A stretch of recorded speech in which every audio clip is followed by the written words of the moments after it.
இறை நம்பிக்கையாளன் ஒருபோதும் கவலை கொள்ள மாட்டான். கவலை ஷைத்தானுடையது. கவலையை கொண்டு ஷைத்தான் உள்ளத்தை உடைப்பான், அல்லாஹ்வை விட்டு அவனை தூரமாக்குவான். கவலை கொள்ள மாட்டான் இறை நம்பிக்கையாளன், பயம் கொள்ள மாட்டான். உலகமே அவனுக்கு எதிராக ஒன்று சேர்ந்திருந்தாலும் ஹஸ்புனல்லாஹ், அல்லாஹ் ஒருவன் போதுமானவன் என்று அவன் சொல்லுவான். கவலை கொள்ள மாட்டான், பயம் கொள்ள மாட்டான். அவனுக்கு குர்ஆன் சொல்லக்கூடிய செய்தியை மனதில் வைத்திருப்பான். கவலை கொள்ளாது, பயம் கொள்ளாது. அன்துமுல் அலௌன இன் குன்தும் முஃமினீன், நீங்கள் தான் உயர்ந்தவர்கள் முஃமின்களாக வாழ்ந்தால்.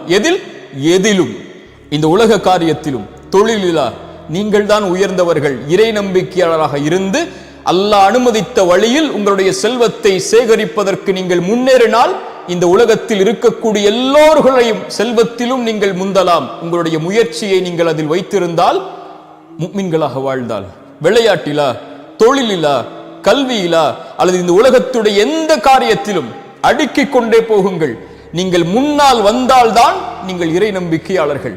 ஏன்? நீங்கள் உறுதியோடு அல்லாஹுடைய நம்பிக்கையை உள்ளத்தில் வைத்திருப்பவர்கள். எல்லோர்களை விடவும் நீங்கள் மேன்மையானவர்கள். உங்கள் சமூகத்தில் வாழக்கூடிய மக்களில் யாரை நீங்கள் அருகில் வைத்திருந்தாலும் நீங்கள் தான் உயர்ந்தவர்களாக இருக்க வேண்டும். அதில் ஏன்? இறை நம்பிக்கையாளன் பலமுள்ளவனாக இருந்தால்தான் அல்லாஹ் அவரை நேசிக்கிறான் என்று அல்லாஹுடைய தூதர் ஸல்லல்லாஹு அலைஹி வஸல்லம் அவர்கள் சொன்னார்கள்.